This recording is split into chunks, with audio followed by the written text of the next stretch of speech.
Hi friends, festival വീഡിയോൻ്റെ കണ്ടിന്യൂഷനാണ്. അങ്ങനെ ഫുഡൊക്കെ കഴിച്ച് ഞങ്ങൾ വീണ്ടും മുന്നോട്ട് നടന്നപ്പോൾ ഐസ്ക്രീം കട കണ്ടായിരുന്നു. ഒന്ന് വാങ്ങി ഒന്ന് ഫ്രീ എന്നായിരുന്നു കേട്ടോ. അങ്ങനെ അത് വാങ്ങി കഴിച്ച് ഞങ്ങൾ വീണ്ടും മുന്നോട്ട് നടന്നു. കുറേ ഫ്രൂട്ട്സ്, പിന്നെ കുട്ടികൾക്കും മുതിർന്നവർക്കും എല്ലാവർക്കും ഇഷ്ടപ്പെട്ട പോലെ ഒരുപാട് സാധനങ്ങളുണ്ടായിരുന്നു. അങ്ങനെ ഞങ്ങൾക്ക് എല്ലാവർക്കും ഇഷ്ടപ്പെട്ട ഒരു ഷോപ്പിൽ നിന്നു ഞങ്ങൾ വളയും മാലയും കുട്ടികൾക്ക് വേണ്ടിയ കളിപ്പാട്ടങ്ങളെല്ലാം വാങ്ങി. അവർക്ക് ഇഷ്ടപ്പെട്ടതെല്ലാം ഒരുപാട് വാങ്ങിയിരുന്നവർ. കുട്ടിമ്മയ്ക്കാണെങ്കിൽ 1-2 സാധനം വാങ്ങിയപ്പോഴത്തേക്ക് മതിയെന്ന് പറഞ്ഞു. പക്ഷെ അമുലുവിനാണെങ്കിലോ നേരെ തിരിച്ചു. അങ്ങനെ അവൾക്ക് എന്താണോ വേണ്ടതെന്ന് ചോദിച്ചറിഞ്ഞ് ഞങ്ങൾ കുറച്ച് സാധനങ്ങൾ വാങ്ങിച്ചു കൊടുത്തു. കുറച്ച് മുന്നോട്ട് നടന്നപ്പോൾ കുറച്ച് ഗെയിംസ് കളിക്കുന്നുണ്ടായിരുന്നു. റാമിനാണെങ്കിൽ ഇങ്ങനത്തെ ഗെയിമൊക്കെ കളിക്കാൻ ഭയങ്കര ഇഷ്ടമാണ് കേട്ടോ.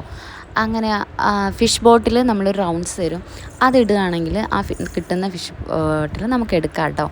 അങ്ങനെയായിരുന്നു. പക്ഷേ ചേട്ടായി ഒരുപാട് ട്രൈ ചെയ്തിട്ട് ഒന്നും കിട്ടിയില്ല. പിന്നെ കുറച്ചങ്ങ് നടന്നപ്പോഴത്തേക്കും കയ്യിൽ മെഹന്തി ഇങ്ങനെ ഇടുന്ന പോലെ ഉണ്ടായിരുന്നു. അങ്ങനെ ആ കുട്ടിമ്മയ്ക്ക് വേണ്ടെന്ന് പറഞ്ഞു. പക്ഷെ അമ്മുലുവിന് അതും വേണമെന്ന് പറഞ്ഞു. അങ്ങനെ അതും ഇട്ട് കൊടുത്തു. പിന്നെ കുറച്ചങ്ങ് നടന്നപ്പോഴത്തേക്കും കൂളിംഗ് ഗ്ലാസ് വിൽക്കുന്നുണ്ടായിരുന്നു. കുട്ടിമ്മയ്ക്ക് അമ്മുലുവിനും 2 കൂളിംഗ് ഗ്ലാസും കൂടി വാങ്ങിച്ചു കൊടുത്തു ഞങ്ങളെ. വീണ്ടും ഞങ്ങൾ സാധനങ്ങളൊക്കെ വാങ്ങി അങ്ങോട്ടും ഇങ്ങോട്ടും കറങ്ങി നടന്ന് കുറച്ചങ്ങ് ദൂരം ചെന്നപ്പോഴത്തേക്കും ഒരുപാട് സാധനങ്ങൾ വിൽക്കുന്നുണ്ടായിരുന്നു. ഞങ്ങൾക്ക് ആവശ്യമുള്ളത് മാത്രം ഞങ്ങൾ വാങ്ങി. അങ്ങനെ സാധനങ്ങളെല്ലാം കണ്ട് കഴിക്കാനുള്ളതൊക്കെ കഴിച്ച് ഞങ്ങൾ വീട്ടിലേക്ക് വീണ്ടും തിരിച്ചു മടങ്ങി കേട്ടോ. ഈ ഉത്സവം എന്ന് പറയുന്നത് ഞങ്ങൾ താമസിക്കുന്ന നാട്ടിൽ ഭയങ്കര ഫേമസ് ആയൊരു ഉത്സവമാണ്. ഒരുപാട് ചെറിയ ചെറിയ വ്യാപാരികൾ ഈ ഉത്സവം പ്രതീക്ഷിച്ചിട്ടായിരിക്കും ഓരോ സാധനങ്ങളും വിൽക്കുന്നത്. കാരണം അവർക്ക് ഈ വർഷത്തിൽ ഒരിക്കൽ കിട്ടുന്ന ഈ ഒരു കച്ചവട ലാഭമേ ഉള്ളൂ കേട്ടോ അവർക്ക്.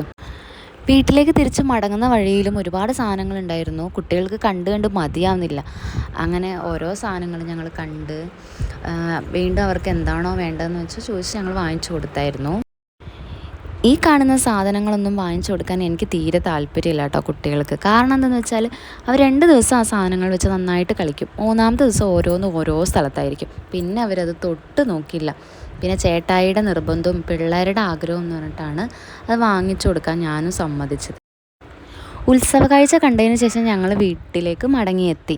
വീട്ടിൽ വന്നതിന് ശേഷം പിള്ളേരുടെ മുഖത്ത് കാണുന്ന ഒരു സന്തോഷവും പ്രകാശവും പറഞ്ഞറിയിക്കാൻ വയ്യ കേട്ടോ. കാരണം ആ സാധനം അവർ ഉടനെ അതെടുത്ത് ഓരോന്നായിട്ട് ഞങ്ങൾക്ക് കാണിച്ചു തരുമായിരുന്നേ.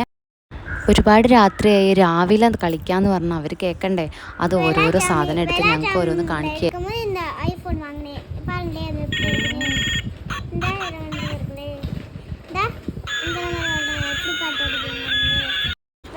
അപ്പോൾ ഈ വീഡിയോ ഇഷ്ടപ്പെട്ടാൽ ഞങ്ങളെ മറക്കാതെ സപ്പോർട്ട് ചെയ്യണേ. Bye bye.